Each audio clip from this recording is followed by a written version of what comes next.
Let us all stand and put ourselves in the presence of the Lord as we pray. May I ask Cheryl lead the prayer? Good morning, class. How are you today?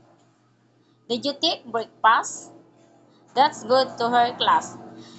Is that your permanent place of our class today? Okay. Make sure that your internet connection is stable. Class secretary, do we have any absences today?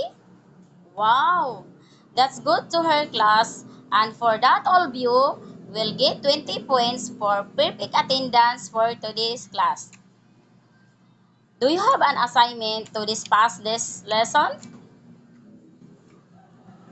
In this class, I have only three roles, which is called L,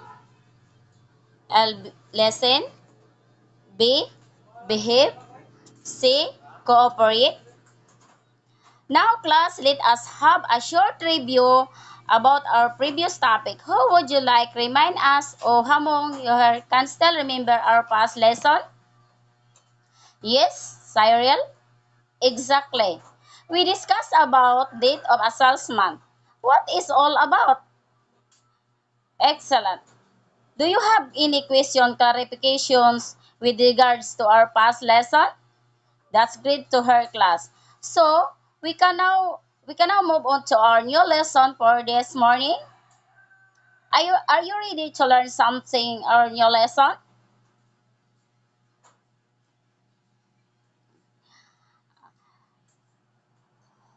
Class, let us first an interesting activity.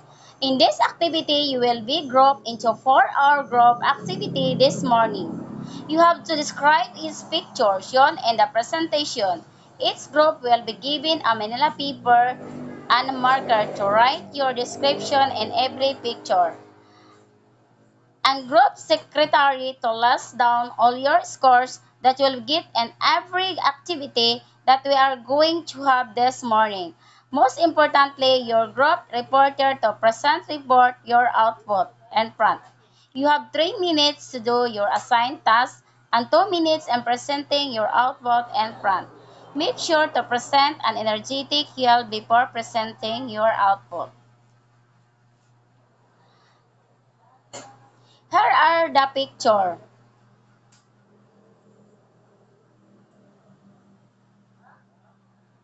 Time's up. Well done! How did you find the activity? It is easy for you to describe each picture. What do you think those pictures can be to us? Do you the picture related to our new lesson today? Based on the activity that we had a while ago, who among you here have an idea about our possible topic to be discussed today?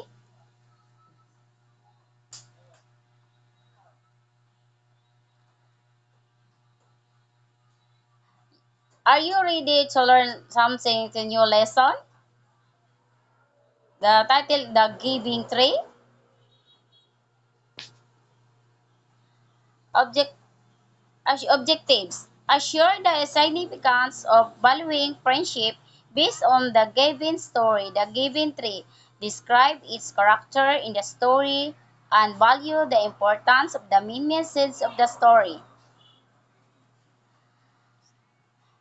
The Giving Tree by Shel Silverstein. A book report presentation by Dana Dewitt. The Giving Tree is written Silverstein.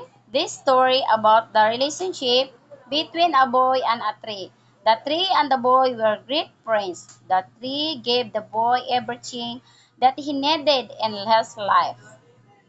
When the boy was very small, he used to visit the tree every day. The tree invited him to climb on and play with its branches. When he was hungry, the tree gave him apples to eat. When he got tired, he used to sleep in the shade of the tree. The little boy enjoying the company of the tree. Oh, what delicious apple! But when the boy grew up, he went away from the tree. The tree was often alone. After some years, when the boy returned, the tree was very happy and invited him to play with it. But the boy said he had no time to play, but needed some money. The tree suggests him to pluck the apples and sell them in the market. They did it and got enough money. Again he went away, and he did not return for a long time, collecting apples to sell in the market. After a long time he came back. The tree was very happy and said, "Come, play and be happy." The boy said that he is too busy. There is no time to play. He was getting married and needed a house. The tree asked him to cut off its branches and make a house. The boy cut off the branches and carried them away. The tree was happy. The boy did not return for a long time, busy with building the house, completed the dream house. After a long time he came back. The tree was so happy and whispered, "Come and play." But now the boy was a grown-up man. He said, "I need a boat to go on a business trip."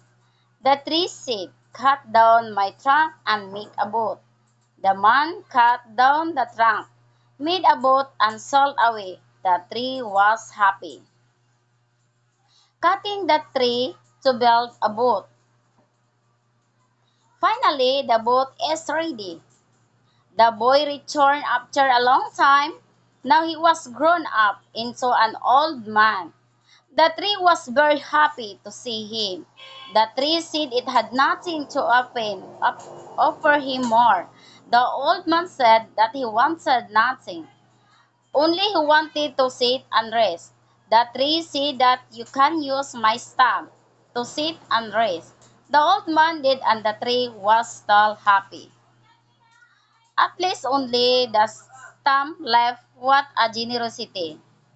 The giving tree, a Q&A.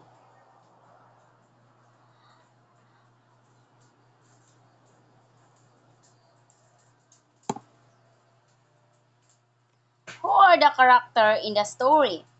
Describe each character. Where is the setting of the story? What is the theme of the story? What is the main message of the story tree? What is the author's purpose of the story? Who can summarize the story giving Rachel Silverstein? Who are the character in the story? Describe each character.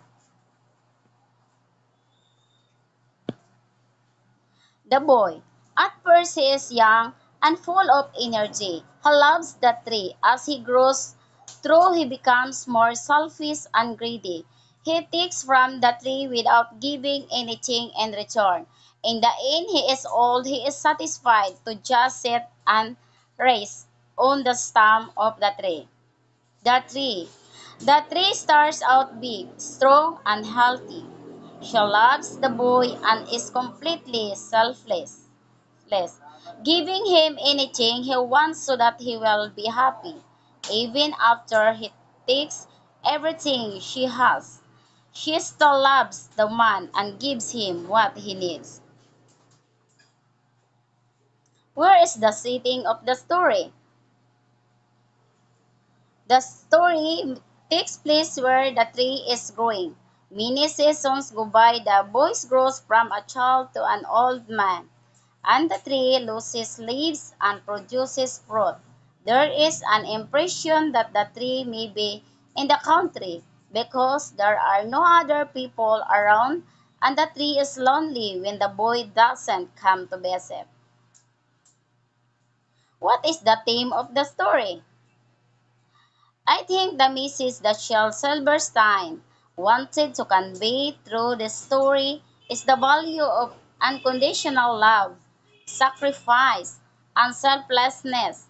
It makes you think about what it means to truly love somebody or something with all your heart, although the reader gets a real sense of sadness for the tree having lost everything to please somebody else.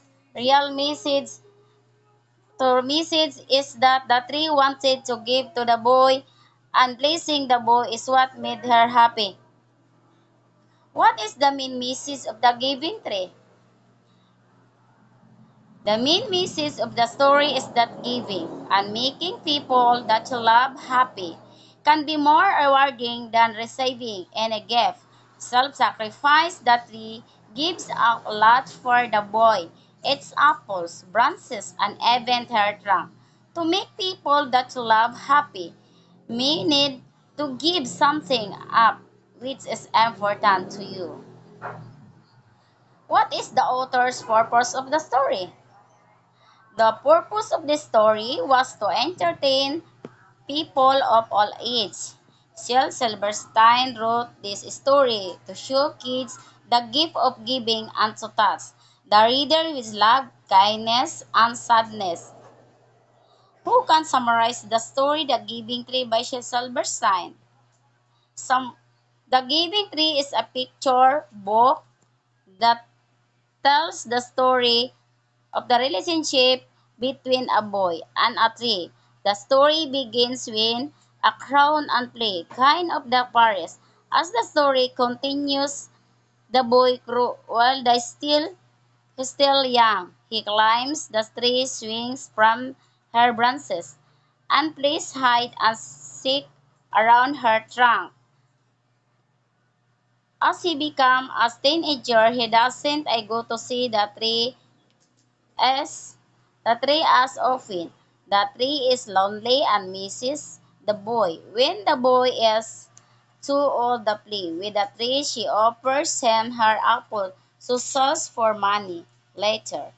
When he wants a house, the tree offers her the tree gives of herself so that he will be happy. Finally, she has nothing more to give. When the very old man returns, he doesn't need anything more from the tree, just quiet place to sit. Who can summarize the story?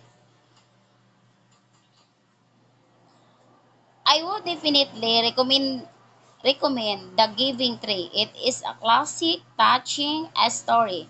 Every time I read it, I think about the kind of personal I should be. I think about what it would be like if everybody in the world took joy in giving to others. When the tree was giving to the boy, she was always happy. Act in group activity and in act the main message of the story through role playing. But before presenting in front, you will present a short but an energetic yell. You have 15 minutes to the task. Rubrics relevance 20, performance 15, organization of ideas 10, timelines timelines 5, total 50. Q&A. Reminder, in answering the questions, you must start with the words I believe and end with the phrase. That would be all. I thank you. Question, what is the title of the story that we discussed lately? Who are the characters in the story? Is the boy happy at the end of the story? Is the tree happy? If you were the tree, would you be happy? Have you ever done something just to make someone happy? If you were given a chance to change the ending of the story, what would be and why?